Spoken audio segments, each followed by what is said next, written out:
कोरियामा पनि जम्मा 5000 वनमा यति सस्तै स्विमिङ गर्न पाइन्छ भन्ने कुरा अझसम्म मलाई थाहै थिएन। हाई गाइज, आई होप सन्चै हुनुहुन्छ होला सबैजना। आज भने आइपुगेको छौँ हामी सौलको नजिकै रहेको येउइदो वाटर पार्कमा।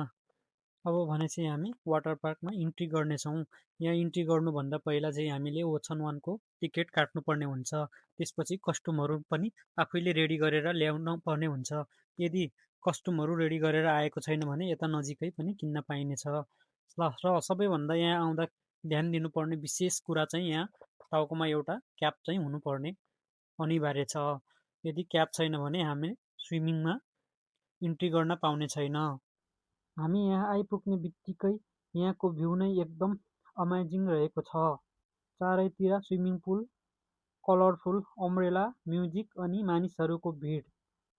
हामी पनि कामको बिजी सेड्युलबाट केही समय ब्रेक लिएर मेरो साथी र म यहाँ जस्ट रिल्याक्स एन्ड इन्जोयको लागि यहाँ आएको हो। त्यसपछि हामी यहाँ इन्ट्री गरिसकेपछि आफूले लिएर आएको ड्रेसहरू चाहिँ चेन्ज गर्ने छुट्टै छुट्टै रुमहरू हुन्छ। त्यहाँ गएर हामीले आफ्नो ड्रेसहरू चेन्ज गर्नुपर्ने हुन्छ। त्यसपछि हामी बल्ल स्विमिङमा इन्ट्री गर्नेछौँ। पानीमा छिरिसकेपछि गर्मीको फिलिङ नै हरायो। चारैतिर मानिसहरू स्विमिङ गर्दै, खेल्दै र इन्जोय गर्दैछन्। हनेस्टली गाइज, यो ठाउँमा समरमा चिल गर्नको लागि चाहिँ रियल्ली पर्फेक्ट ठाउँ रहेको छ।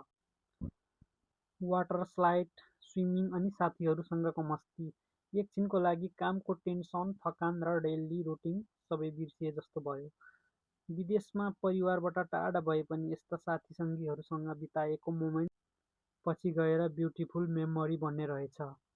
अनि जब साँझ पर्दै जान्छ यहाँको माहौल नै एकदम डिफ्रेन्ट तरिकाको हुनेछ। म्युजिक, लाइट, वाटर फ्लास अनि पुलको पार्टी।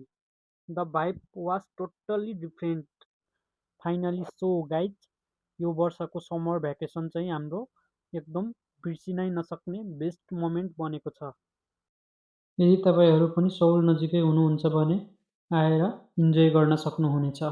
यो कस्तो भयो त सिङ्गुदुरी? एकदम रमाइलो बवाल भयो।